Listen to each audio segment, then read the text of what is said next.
É o capítulo 20, Noções de Lar.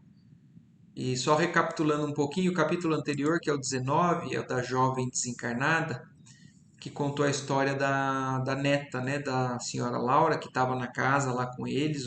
O Lísia saiu com os amigos. E o André Luiz foi conhecer a história dela. Ela desencarnou, um pouco angustiada, porque ela era jovem, estava noiva, e acreditando que o noivo ainda estava sofrendo. Mas a avó dela é extremamente sincera, extremamente realista, chama a atenção para vários pontos em relação a isso, para que ela não ficasse apegada a tudo aquilo, porque ela precisaria da sequência para a vida dela e o noivo também daria sequência. Eles estavam em situações diferentes naquele momento, né? Então é um capítulo que mostra muito isso. Me mostra, eu também, é um capítulo que me chama a atenção a questão do tempo, né, de passagem para o umbral, como isso não é regra. Como ela passou 15 dias, como foi dito, né, no capítulo, e o André Luiz passou 8 anos, e vários exemplos a gente tem, sabendo que cada um tem o seu tempo, porque depende de uma série de merecimentos, ou de problemas que a gente acaba se apegando demais. Então isso determina o tempo que a gente muitas vezes fica no umbral. Então isso fica muito claro que não existe uma regra, não é todo mundo que fica muito tempo, e que isso serve de orientação para que a gente também tenha algumas formas de entender para o nosso dia a dia, né, para o futuro, para as orientações que a gente possa fazer para outras pessoas também. E aí aqui entra no capítulo que chama Noções de Lar, porque logo depois que eles conversaram com a neta, a senhora Laura tirou eles ali do quarto e foram fazer um lanche, né, falando que ela precisaria descansar. E aí eles seguem conversando. E o André Luiz, desejando colher valores educativos que fluíam naturalmente da palestra da senhora Laura, perguntei curioso: desempenhando tantos deveres, a senhora ainda tem atribuições fora de casa? Porque o André Luiz está começando agora, né, o contato com a senhora Laura e aproveitando para matar as curiosidades dele, os esclarecimentos que ele tem vontade de entender, né? Porque viu que na casa ela tem muita coisa ali que ela faz. Então ela cuida da casa, cuida do Lísias. Oi, Bruna, boa noite. Oi, gente, boa noite, tudo bem? Boa noite, tudo jóia? Boa noite, Bruna. A gente estava Boa noite. começando agora aqui o 20º capítulo, que é o capítulo que fala noções de lar. Então, estava falando com relação à conversa do André Luiz com a senhora Laura, né? E ele aproveitando para tirar uma série de dúvidas com ela. E é o que ele fala, pergunta para ela: você, pelo jeito, tem muita função aqui na sua casa, né? Cuida do Lísias, cuida das outras irmãs do Lísias, cuida da neta, a neta está ali aos cuidados dela, na verdade, vindo de um desencarne recente, passou pouco tempo no umbral e a senhora Laura cuida dela. E o André Luiz quer saber, apesar de tantas coisas que você tem como deveres aqui, você ainda tem alguma coisa fora da casa? E ela responde: sim, vivemos numa cidade de transição. No entanto, as finalidades da colônia residem no trabalho e no aprendizado. Então, aqui é uma informação que tem no livro que a gente já comentou várias vezes, mas aqui, então, uma coisa que deixa muito claro: o como o nosso lar não é o céu, não é um ambiente onde a gente chega e fica eternamente, como já se fosse o auge de um local bom para se estar. Ela fala aqui, ó, vivemos numa cidade de transição. Então sai da terra, passa pelo umbral, passa pelo nosso lar e tem coisa para cima. E por isso que uma das finalidades ali dentro do nosso lar, da mesma maneira que aqui na terra, é aprendizado, é trabalho e aprendizado. Então não é diferente ali no nosso lar também. E aí ela segue falando, as almas femininas aqui assumem numerosas obrigações, preparando-se para voltar para o planeta ou para ascender às esferas mais altas. Quer dizer, ela poderia estar ali trabalhando, aprendendo e já começando, talvez já um próximo passo estando pronta para uma esfera mais alta. Ou a gente sabe que na maioria dos que habitam ali no nosso lar, eles na verdade estão em plano de retorno para uma nova encarnação, para depois, talvez um dia habitar um plano mais elevado. E aí o André Luiz continua. Mas a organização doméstica, quer dizer, uma casa em nosso lar, é idêntica à da Terra? Porque o André Luiz até agora viu isso, né? Viu a senhora Laura com o filho, com a filha, com a neta e com os afazeres. E aí ele está falando, a organização de uma casa doméstica aqui é igualzinha à da Terra?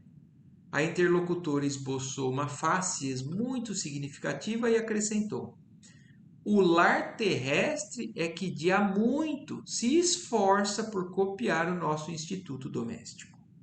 Mas os cônjuges por lá, com raras exceções, estão ainda a mondar o terreno dos sentimentos, invadido pelas ervas amargosas da vaidade pessoal, e povoado de monstros do ciúme e do egoísmo. Então, ela falando, né, que na verdade não é o nosso lar que é uma cópia igual ao que tem na Terra. É a Terra que tenta copiar o que existe no nosso lar, que já é um esquema mais bem estruturado, mais elevado, mais sublimado em relação a sentimentos, uma série de coisas. Inclusive tem muito a ver com o que a gente acabou de falar, né, Adriana? Estávamos comentando. Mas falando que lá na Terra, né, ou aqui na Terra, os cônjuges, né, o marido e a mulher, eles ainda estão muito distantes daquilo que é um sentimento ideal que se vive ali no mundo espiritual. Com raras exceções, quer dizer, não está falando que não existe, mas é raro, porque ainda marido e mulher na Terra está invadido por uma série de problemas dos sentimentos. Invadido pela vaidade pessoal ou por monstros do ciúme e do egoísmo. Na verdade, tudo, quase tudo, ele parte desse problema aqui, né, que é da preocupação com o bem-estar mais pessoal. E aí, por isso que muitos casais entram em conflito, entram em situações que não aceitam o individualismo um do outro, não respeitam as necessidades um do outro e querem que tudo seja voltado para ele mesmo, e aí acabam que partem para as separações, para os problemas e tudo mais. E aí ela fala, né? A senhora Laura ainda acrescenta, falando sobre esse molde do que acontece aqui na Terra. Quando regressei do planeta, pela última vez, trazia, como é natural, profundas ilusões. Então, até ela, a senhora Laura, que hoje é alguém que tem responsabilidades maiores, cuida de uma neta recém-desencarnada, ela assumindo aqui que quando ela veio da Terra, ela também partiu com profundas ilusões. Imaginava algumas coisas que não eram as realidades eternas e ela também teve que lidar com isso. Coincidiu, porém, que na minha crise de orgulho ferido, fui levada a ouvir um grande instrutor no Ministério do Esclarecimento. Então ela tinha um problema pessoal de orgulho ferido, provavelmente algo aconteceu e o orgulho dela falou mais alto e ela não conseguiu superar aquilo, se melindrou com alguma coisa e foi levada então ao esclarecimento, ao Ministério do Esclarecimento, com um grande instrutor que vivia lá, que vive lá, provavelmente ainda, né? E desde esse dia, nova corrente de ideias me penetrou no espírito. Então a senhora Laura falando aqui que ela não diferente do que ela deu de exemplo, do que acontece nos casais da Terra, ela também fez os seus tropeços, as suas ilusões, os seus equívocos, e só lá no plano espiritual é que ela foi bem esclarecida e agora as ideias dela são totalmente renovadas em relação a tudo isso, né? E ela segue agora também nos dando uma noção melhor com relação ao que é essa necessidade do relacionamento humano aqui na Terra e do que são os, os padrões ideais, né? Que é o que tem já um pouquinho mais bem elaborado ali no plano do nosso lar, na colônia do nosso lar. E aí o André Luiz fala, quando ela fala aquilo, né? Não poderia dizer-me algo das lições recebidas? Indaguei com interesse. E aí ela fala, o orientador, né? O ministro ali do esclarecimento, muito versado em matemática, prosseguiu ela, fez-nos sentir que o lar é como se fora um ângulo reto nas linhas do plano da evolução divina.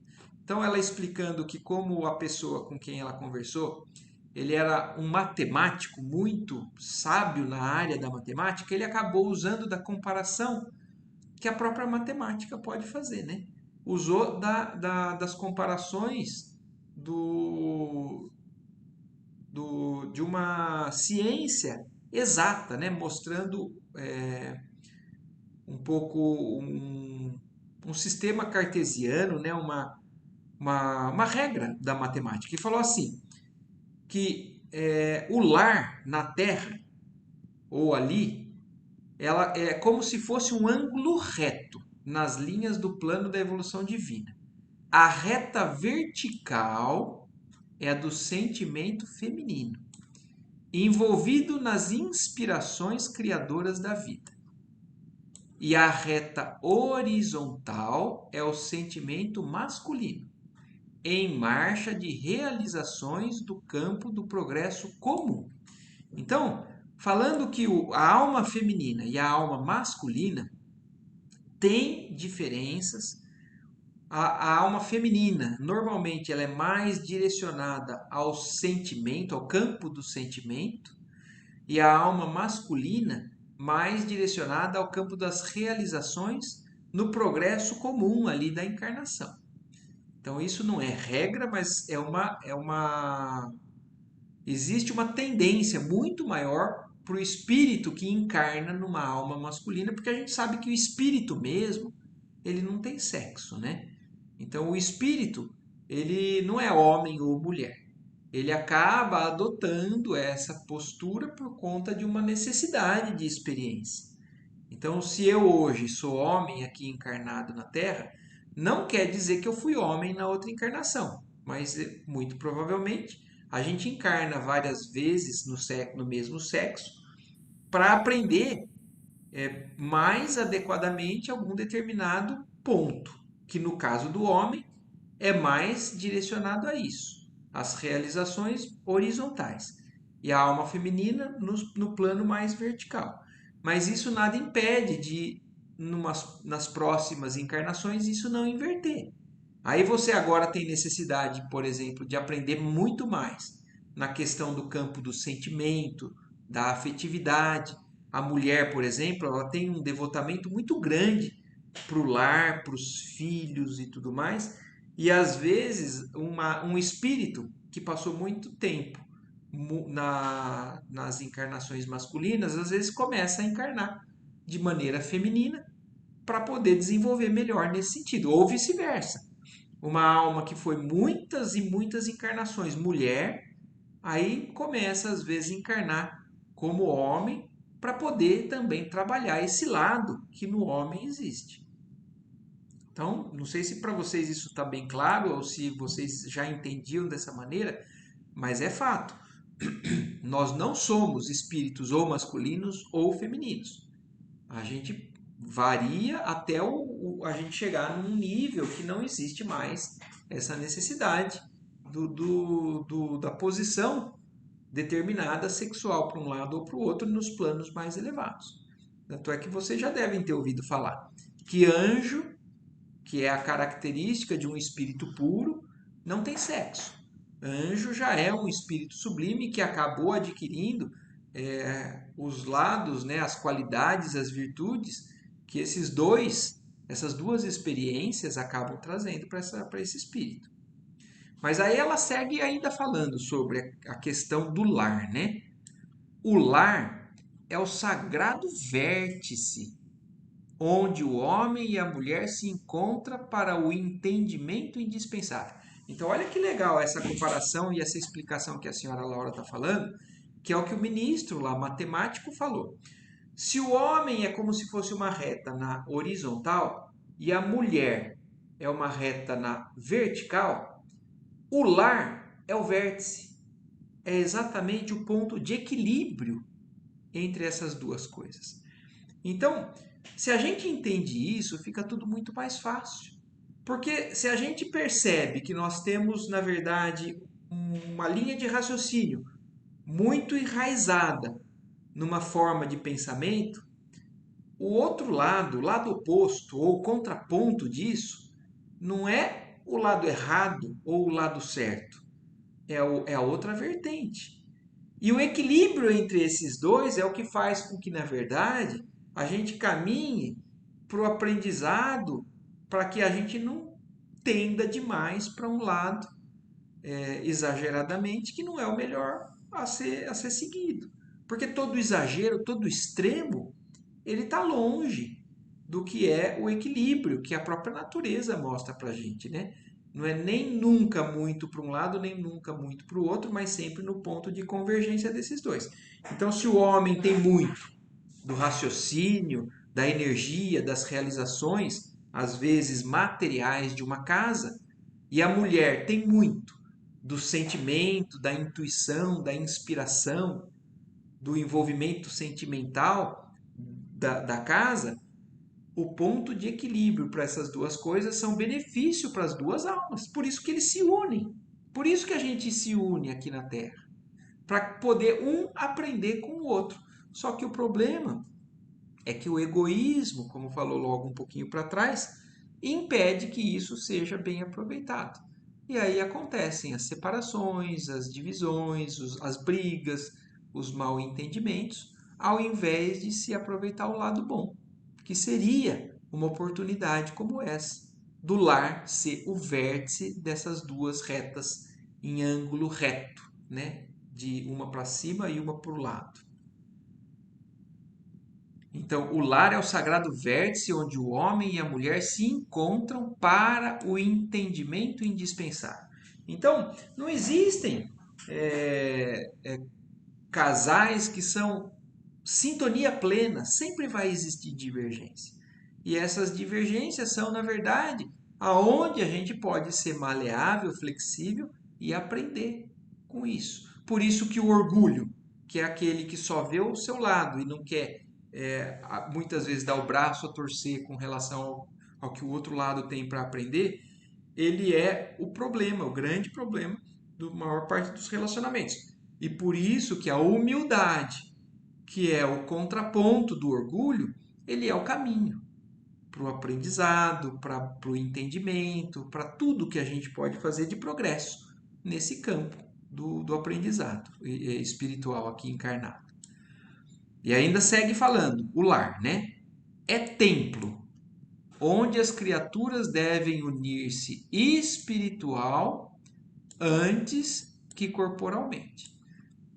Então é algo sagrado e que as criaturas deveriam se unir realmente muito antes da questão da união corporal, né? Muitas vezes acontece uma atração material entre os corpos, os hormônios e tudo mais, mas muito antes disso, para o espírito que é mais espiritualizado, ele entende que o lado espiritual é muito mais importante do que o lado mais material. Há na Terra agora grande número de estudiosos das questões sociais que aventam várias medidas e clamam pela regeneração da vida doméstica. Então, isso, quando esse livro foi publicado, em 1940, mais ou menos, na época já se existia isso. A questão da transformação que talvez devesse acontecer, ou a evolução com relação ao que se acontecia antes. Porque a gente sabe que antigamente, ainda hoje a gente vê isso, mas antigamente isso era muito mais presente ainda. Que o homem mandava na casa e a mulher era quase que como se fosse a empregada do homem.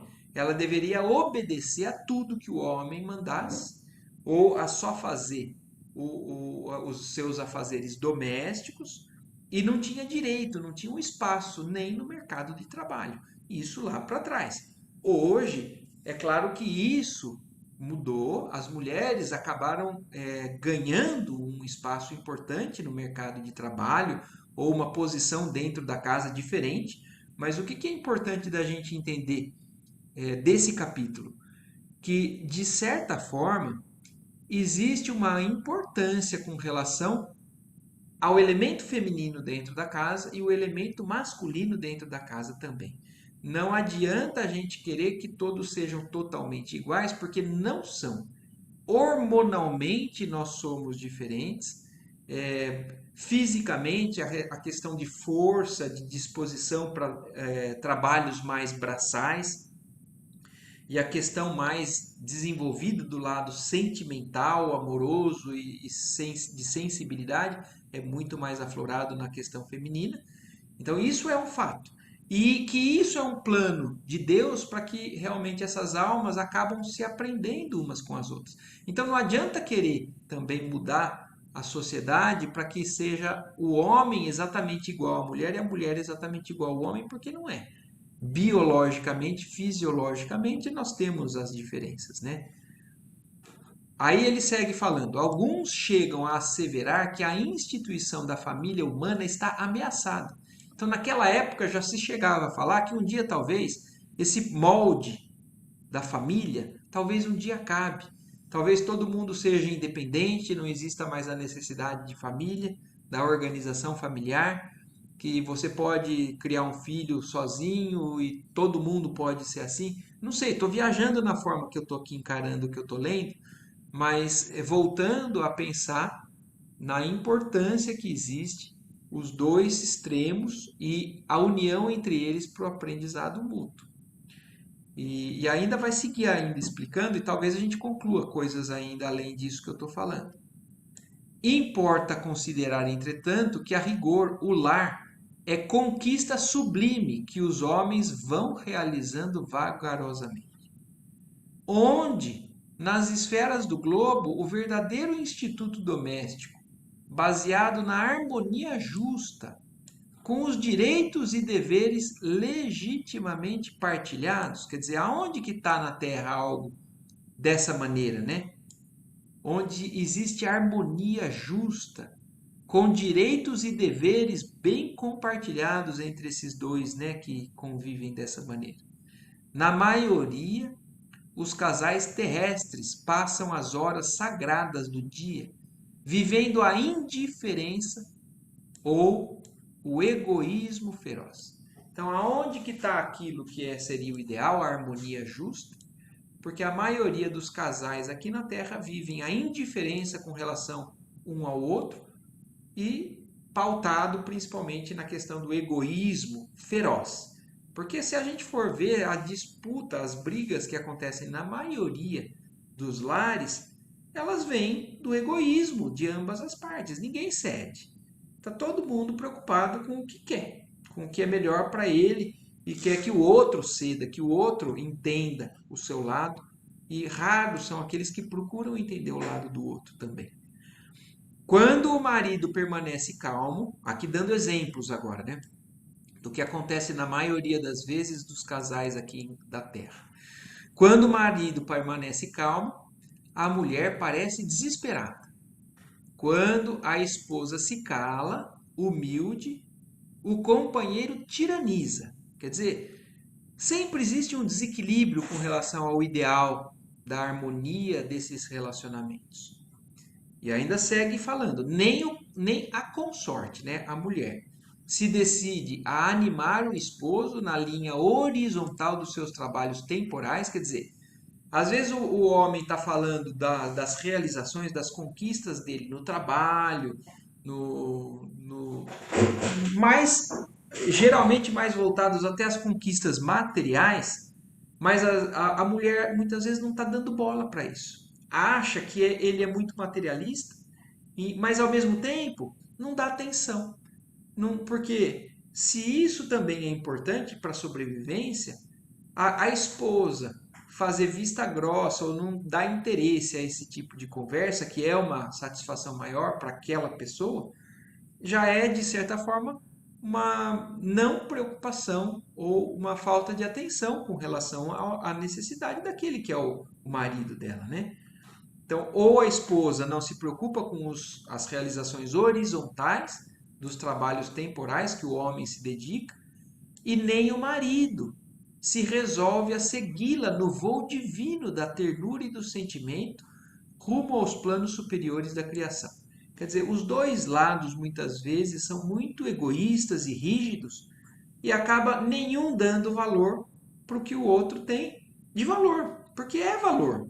São pontos a serem considerados. Se a gente começa a encarar tudo como algo que pode ser visto com bons olhos, a gente vai achar beleza e coisas divinas em tudo.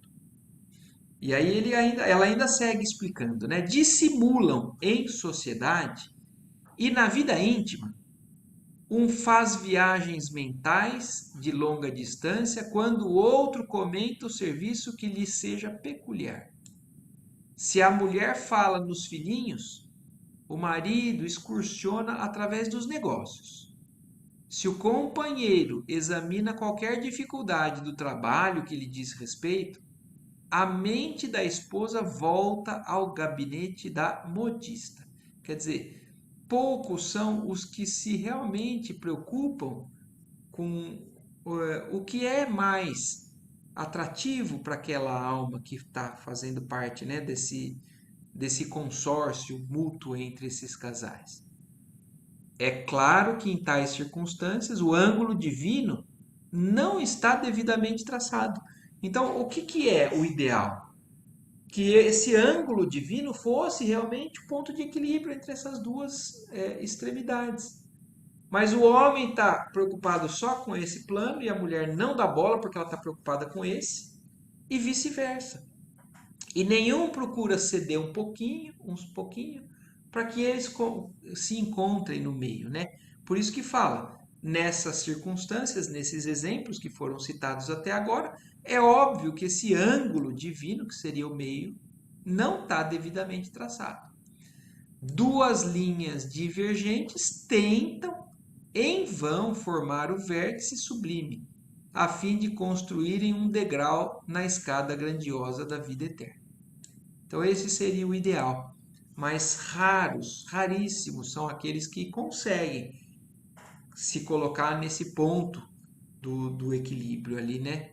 E achar esse ângulo divino, como ele fala. Esses conceitos calavam-me fundo e sumamente impressionado observei. Então, André Luiz, ouvindo tudo aquilo que a senhora Laura falou, estava impressionado e fala para ela, senhora Laura, essas definições suscitam um mundo de pensamentos novos. Ah, se conhecêssemos tudo isso lá na Terra. Então, olha o que ele está lamentando, né? Agora ele está falando, nossa, isso é maravilhoso, é lindo, faz sentido. Mas que pena que nós não temos acesso a isso lá na Terra. Agora, se a gente for pensar, graças a Deus nós temos acesso a isso, né? Então, talvez naquela época, o André Luiz só teve conhecimento disso no plano espiritual e não existia nenhum livro, nenhuma orientação espiritual que dizia tudo isso com tanta clareza.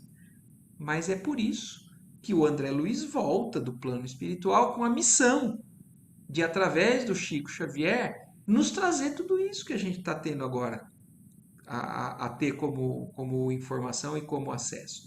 Então, hoje, nós não podemos lamentar mais isso. Ah, se conhecêssemos tudo isso lá na Terra. Agora nós conhecemos tudo isso aqui da Terra. Graças a Deus, nós temos a oportunidade de ter acesso a isso antes de chegar do lado de lá e ser tarde demais. E aí ela segue explicando, né? Questão de experiência, meu amigo, replicou a nobre matrona. O homem e a mulher aprenderão no sofrimento e na luta.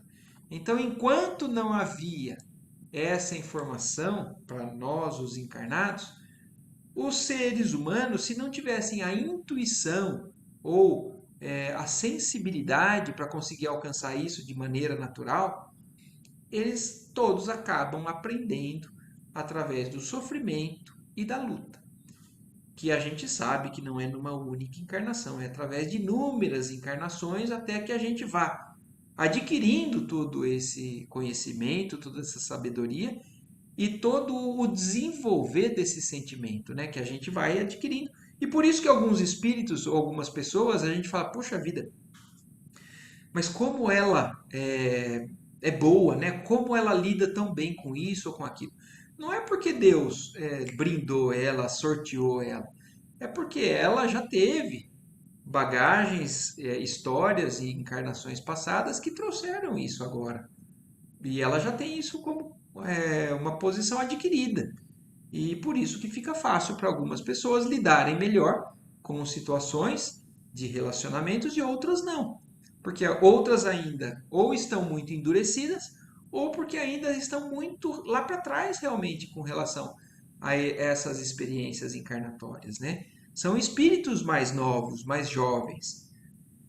Por enquanto, raros conhecem que o lar é instituição essencialmente divina e que se deve viver dentro de suas portas com todo o coração e com toda a alma. Então são raros os que já têm esse tipo de percepção, né?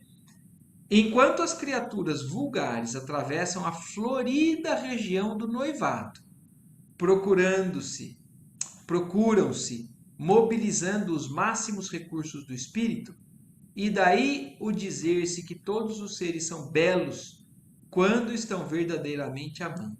Então, olha o que ele está falando aqui, né? Apesar da maioria dos casais ainda não entenderem isso, existe uma fase dos relacionamentos que tudo isso é muito claro, parece tudo maravilhoso. E é o que está falando aqui, ó. Enquanto as criaturas vulgares atravessam a florida região do noivado. Então, enquanto ainda não se casaram, não compartilham dificuldades do dia a dia, problemas com o filho, com a família e tudo mais, vivem só esse sonho do noivado, né, do ideal.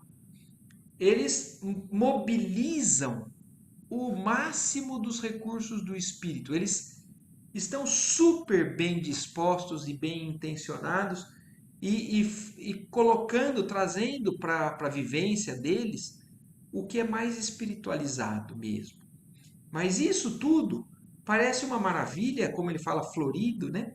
Mas isso é característica daqueles que estão nessa fase ainda antes de entrar nas dificuldades propriamente dita. Mas aí ele segue falando, ó, o assunto mais trivial assume, ainda falando do noivado, né?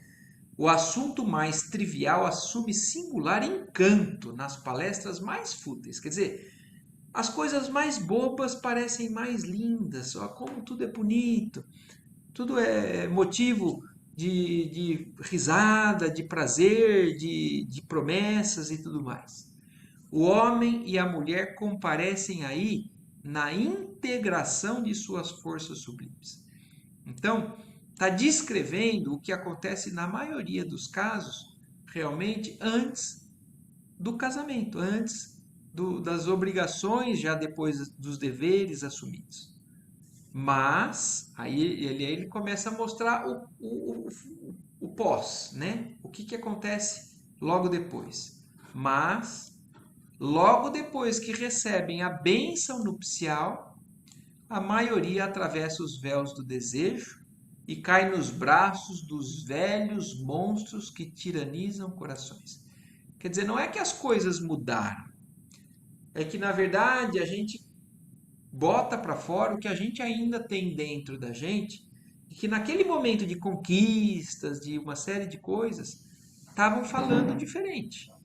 Mas a hora que entra no dia a dia ou a hora que começam não tem mais a necessidade de conquista e tudo mais, a maioria dos casais coloca para fora o que ainda tem dentro de cada um deles, né? Então, é como eu falei, não é algo novo, não é porque a pessoa se transformou naquilo, é que a pessoa carregava já aquilo, mas estava ocultando, não intencionalmente. Porque a reencarnação faz isso com a gente. Ela dá uma nova possibilidade para que a gente tente tudo diferente, tudo de novo. Mas a hora que a vida coloca dificuldade, a gente mostra muitas vezes exatamente o que a gente tem lá dentro. Não há concessões recíprocas. Então não tem mais, tudo bem, meu amor, eu deixo, você pode fazer. Não há tolerância. E por vezes nem mesmo fraternidade. Então aqui a realidade, né, de muitos dos casais. E apaga-se a beleza luminosa do amor quando os cônjuges perdem a camaradagem e o gosto de conversar. Daí em diante, os mais educados respeitam-se, os mais rudes mal se suportam. Quer dizer, quando chega nesse estágio, ainda assim existem aqueles que se afastam, mas são educados, já tem alguma certa evolução, né, no plano espiritual e se respeitam, mas não se entendem. Mas os mais rudes, né, os mais primitivos, os mais inferiores, mal se suportam. Então aí entram aqueles que se agridem, que discutem de maneira muito feia. Então aí o exemplo desses mais rudes. Não se entendem.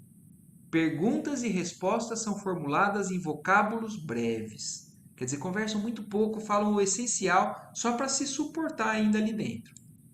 Por mais que se unam os corpos, vivem as mentes separadas, operando em rumos opostos. E aí o André Luiz, ouvindo tudo aquilo, fala, né? Tudo isso é a pura verdade. Aduzi comovido. Que fazer, porém, meu amigo? Replicou a bondosa senhora. Na fase atual evolutiva do planeta, existem na esfera carnal raríssimas uniões de almas gêmeas, reduzidos matrimônios de almas irmãs ou afins, e a esmagadora porcentagem das ligações é de resgate. Quer dizer, por conta dessa falta de entendimento, dessa falta de busca da compreensão, de humildade, e se coloca tanto o orgulho, o egoísmo em cima de tudo, que essas almas acabam adquirindo uma série de dívidas umas com as outras, e por isso que hoje a maioria dos relacionamentos na Terra não é de união entre almas gêmeas, é sim de união entre almas que se prejudicaram, se atacaram e com dívidas do pretérito acabam se unindo nessa para resgatar. E o pior de tudo é que, infelizmente, a maioria ainda não consegue resgatar. Desiste e, em uma outra oportunidade, é que terão que conseguir equilibrar tudo isso que, de alguma maneira, em algum tempo, desequilibraram, né? E aumentaram, né, esses débitos e essas dívidas. O maior número de casais humanos é constituído de verdadeiros forçados, sob algemas.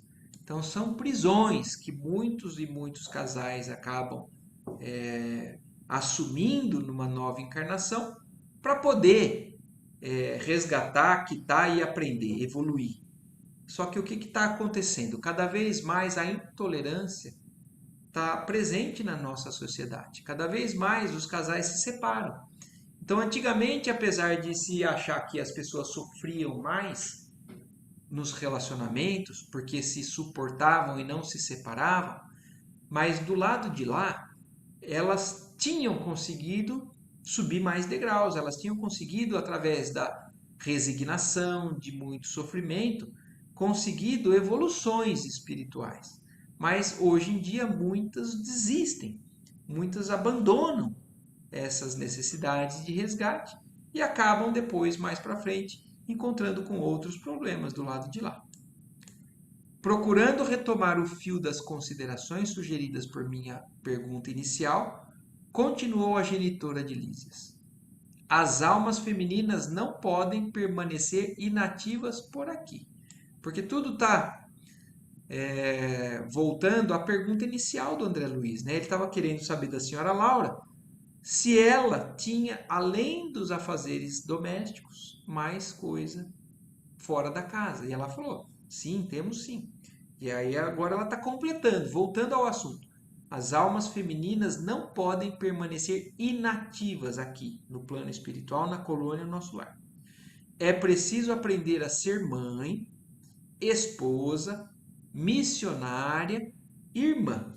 Então são várias características que só trazem benefício para essa alma que está ali, como ela falou também no começo do capítulo, que a função ali no nosso lar, que é um plano de transição, é de trabalho e aprendizado.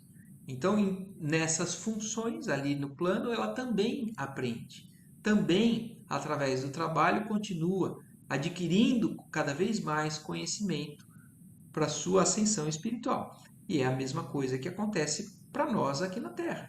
Nós assumimos papéis.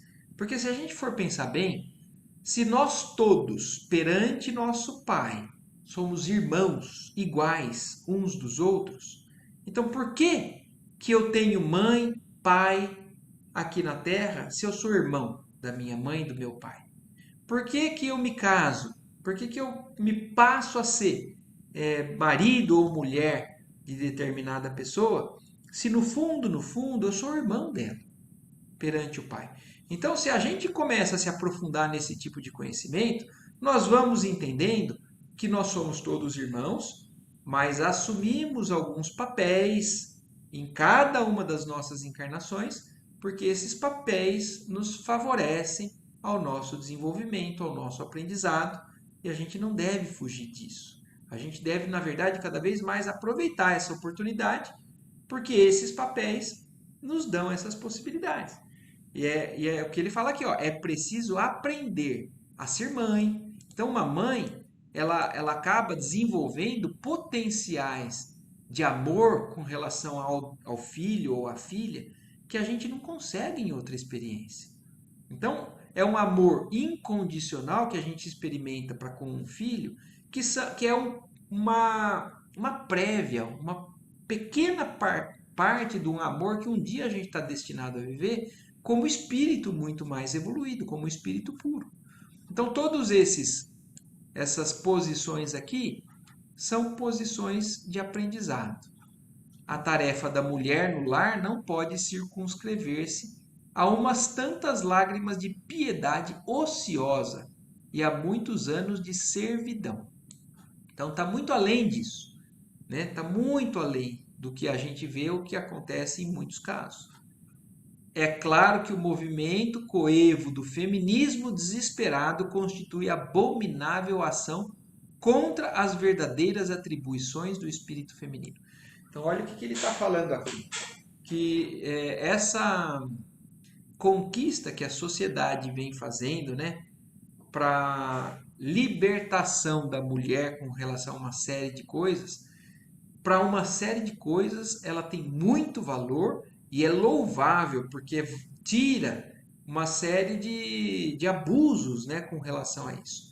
Mas há algumas atribuições do espírito encarnado num sexo feminino, essas não podem ser desperdiçadas, né?